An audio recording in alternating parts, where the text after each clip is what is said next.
Rob's feeling. He looked good in the walkthrough. Don't expect him to not be available at all this week, but if for whatever reason he's feeling any soreness from that ankle, we might limit his workload, but do not expect that to affect his game status. What about Durant? He's still with his hamstring. He'll be out today, as well as Brian Allen with his knee. Sean, I think 5 of the last 6 games with this team have been 3 points less overtime. Is that coaching? Is that matchups? Is that? Yeah, I think it's matchups. I mean, these guys are a great team. 2 physical teams that have gone at it. Obviously, I know you guys ask a lot of the questions about the history of it, but I do believe that every single game is a new entity. There's similar systems in place, similar foundational philosophies, but what I think is consistent is there's great players on the field. I have tremendous respect, and I know we do as a coaching staff for their coaching staff, and what a great job they do in all 3 phases. And we try to do the same thing, and looking forward to having a great week of preparation and going out and seeing if we can play some good football on Monday night against an outstanding opponent. And I don't really care what's happened the first 3 weeks. We know what to expect from this group. Nick Bosa's having a pretty strong start to. Like always. What do you? Yeah, I think he's one of the best players in the league. He's complete. They do a great job of accentuating his skill sets, moving him around in some of the pass downs. Obviously, I think he's a complete player. He does a great job being able to stop the run. He's physical at the point of attack. He can be able to work edges on you. He can play violent with his hands. There's not any limitations in this guy's game. I think when you talk about one of the best players in a short amount of time, thought he asserted himself immediately as a rookie. You could see he was going to make a big impact early on before he ended up hurting his knee a couple years ago. And then last year, he was a man on a mission and did a great job throughout the whole season. And then he started off the same thing this year. They had historically some success running the ball against you. You guys signed Bobby Wagner. Sure. Are these the kinds of games that you guys had in mind when you part of the region? I think really just in general, Gary, just having respect for Bobby as a whole, what he can bring from a player, from a production, from a leadership, all of the above. That is certainly one of the things that I think has been a great trait of his. The physicality at the point of attack, the knockback tackles, the concept trigger, the awareness. So certainly anytime that you're talking about division opponents, especially a great division opponent like this one, that is definitely a part of it. It's not exclusively that, but he's a guy that when you look at those matchups, just with the amount of crossover, I thought he's always played well in any game, but he's done a good job when they've played the Niners when he's been in Seattle. Sean, both you and Kyle, from where you started to now, lots of philosophy that sort of spread across the league.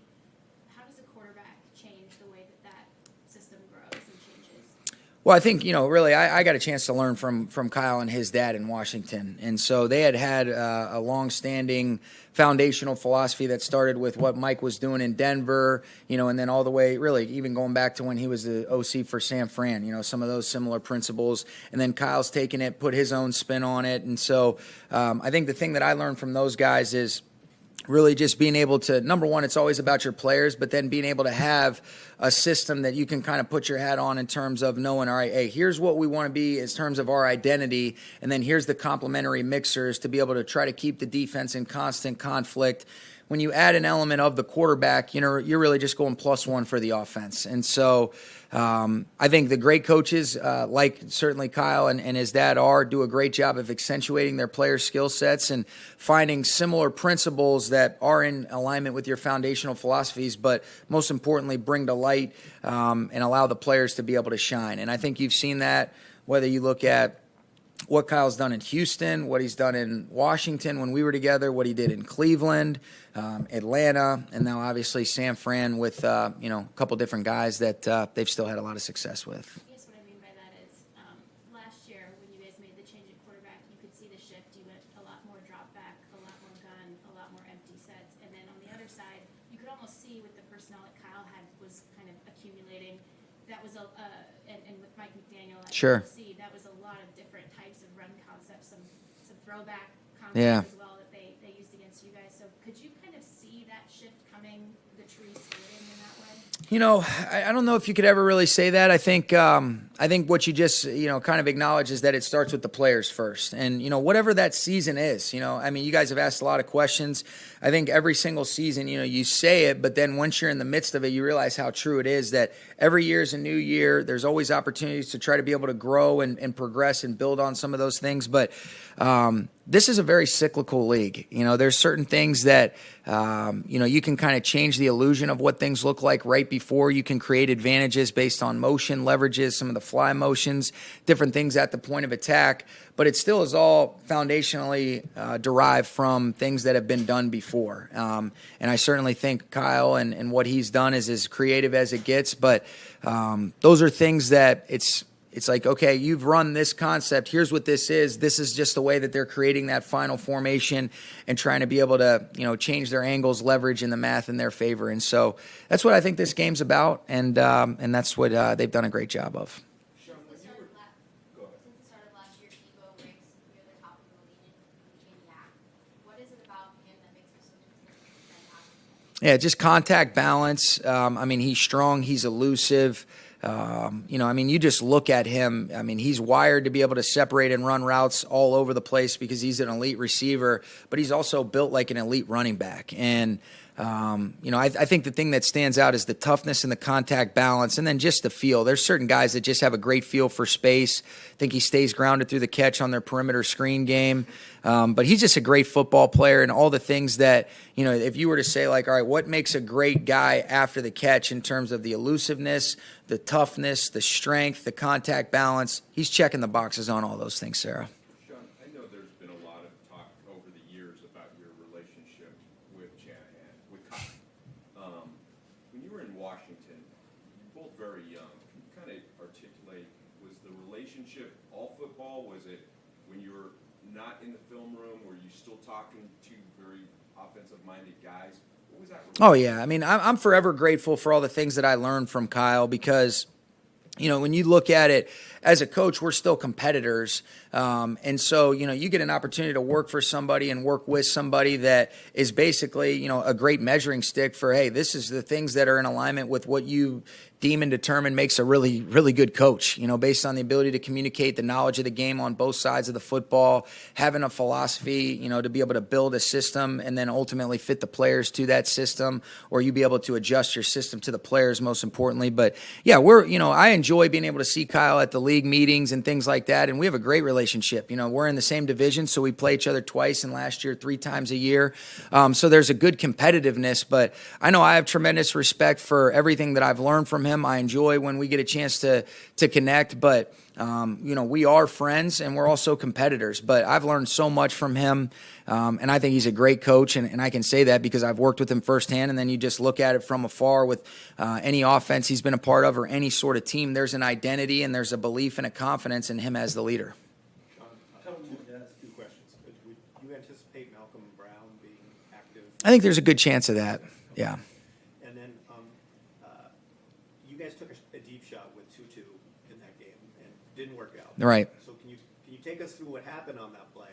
What'd you see? Well, even though it wasn't completed, is there value in that from your perspective in just getting it on tape? Yeah, I think so. I think he did what he could control within the framework of that play. They did a nice job being able to match it up. We just missed that post safety, kind of played lateral in that instance, and he was working basically a go ball up the inside edge of the numbers. But there were some other places, that we have the ability for the ball to be able to go. But I thought it was a smart, aggressive decision by Matthew, and we just missed. And sometimes those do happen. But I think it is important to show that you do want to pick and choose your spots. Like I've said before, shot called doesn't necessarily have to mean shot taken. But when you do have somebody like Tutu that can stretch the top shelf of a coverage, I think those are things that certainly help you.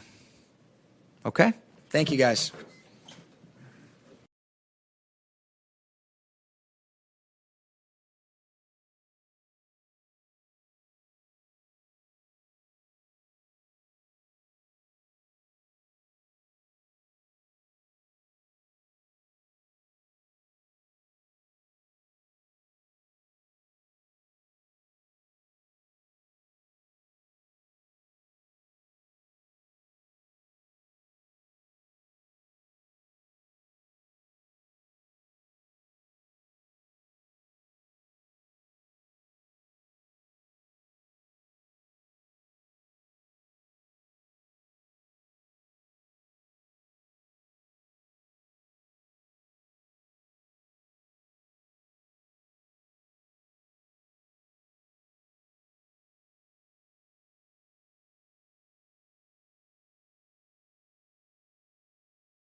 Hello, everybody. Beautiful article, by the way. You're welcome. What have you seen from these guys on tape, and have you noticed they play the Rams maybe differently than your own personal experience for the last decade or so with them? Yeah, because our schemes are a little bit different. So, I feel like we got a lot more boots and play actions than the Rams did. But, they're going to move they star players around. They got guys that can move around in all positions. Obviously, going to get Debo the ball.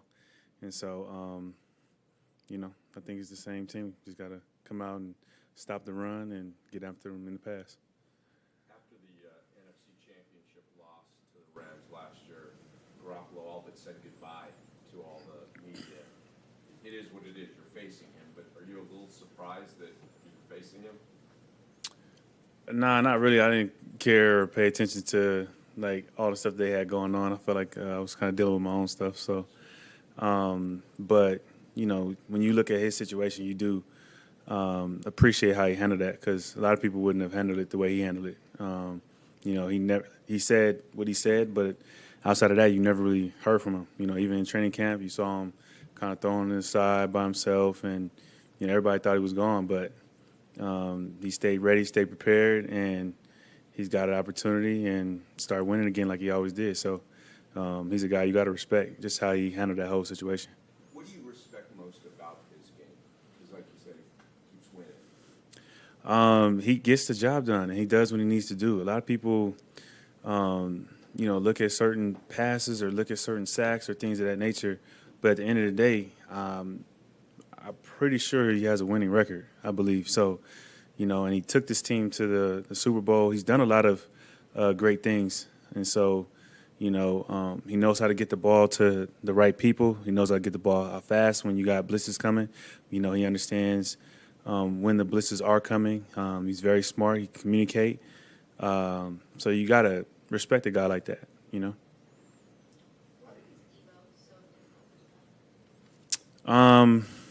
Man, he's just really, really talented. You can move around everywhere. He's in the backfield, line up as a receiver. They motion him into the slot. So, the first job is you got to find where he's at. And after that is, he's one of the tougher guys to bring down when he does get the ball. So, that's why you got to have a lot of respect for him, too. You've had success against all the teams in the league, but the 49ers in particular seem like a team that you've really excelled at, especially against the run. From your perspective, what's your experience playing against them, and why are they tough? I don't know. I'm pretty sure Sherm probably kicked that whole thing off. But we've always just, understood what they were trying to do. Obviously, when you're playing a divisional opponent, one of the things that you have in your favor is you see them more than you see everybody else. So I've had the ability to see them a lot of times, and so I've saw a lot of the stuff they do. Football's football. There's only so many things you can make up before you get back to the basics. So that they're gonna come out with some plays you hadn't seen before. And at the end of the day, once they get going, they're going to get back to the plays that you study. And, if you study, you typically do well. Bobby, Jalen seems to really take a lot of ownership in making sure that, no matter what was happening in the secondary as far as injuries and things like that, he was going to make sure the defense or secondary didn't miss a step. From your experience just over the last week and a half, what did you see from him from like an ownership and leadership standpoint as far as not only elevating his play, but making sure everybody else was, ready to go? I think it was first is the communication. Obviously, guys love to hear somebody that as cerebral as he is talk about the game, and so just the way that he's able to communicate what he sees on the field, I think, that comes down to a lot of the younger guys or guys that are just getting started, and so I think that's the biggest thing when you watch the plays that he makes. It's not a surprise. He studies a lot of film. He understands what the team is trying to do against him. And, he takes his chances. And so, I think the communication probably picked up a little bit more. Obviously, when you're out there and you're watching him practice and doing the stuff that he's doing, it just, trickles down to everybody else. Bobby, Monday Night Football, NFC West rivalry. Talk to me about the energy the locker room feels going into this game, or any extra juice you guys have in a week like this. I don't know. I came from the philosophy of kind of treat every game the same. So, you know, I kind of always do believe that. I feel like if you get up for one game, you might not get up for the next game. So, you know, we understand when it's at stake. I think Monday Night Football is something that everybody grew up watching, and we know the whole world is watching. So, you know, who doesn't want to go crazy on Monday? You had some guys early in your career when you were young that were I'm still young. younger. Yeah. Elite. I did not mean to say. No, you're good. I'm just, they always say that in the locker room, so it's a quick twitch. When you were a rookie, when you were just coming in, and you had some really elite, established players around you. So kind of when you put yourself in that mindset of how some of those young guys see Jalen right now, and especially in a time of adversity, what does that do to have kind of like a presence, not just like how he's known externally, but to really be able to connect with him for those young guys? I think the biggest thing that I've always noticed too is like when people have had a lot of success, like humility goes a long way. And so I think within the locker room, there's a lot of humility that, you know, he's able to connect with guys because, you know, he's not too far away from guys. He understands where they're at, where they've gone through, and able to communicate that. And that's kind of what I had. Like the guys that were established, they weren't too far away from me, or, you know, they weren't, you know, too far to not have a conversation with and talk through those scars and talk through those things to get them to that place. And so, you know, I think that's the biggest thing is being open to talk to the guys to communicate how you got to, you know, where you're at and understand. Because, like, sometimes, like, young guys think that what they're going through is new. It's not necessarily new. It's just they haven't gone through it the way we have. And so, you know, when you share your scars, it's able to help, you know, somebody kind of not necessarily go through what you went through and also understand that this is part of the game. Like, the game is never like this. It's always ups and downs. It's the people that can get through the downs that have more ups. Good. Appreciate it.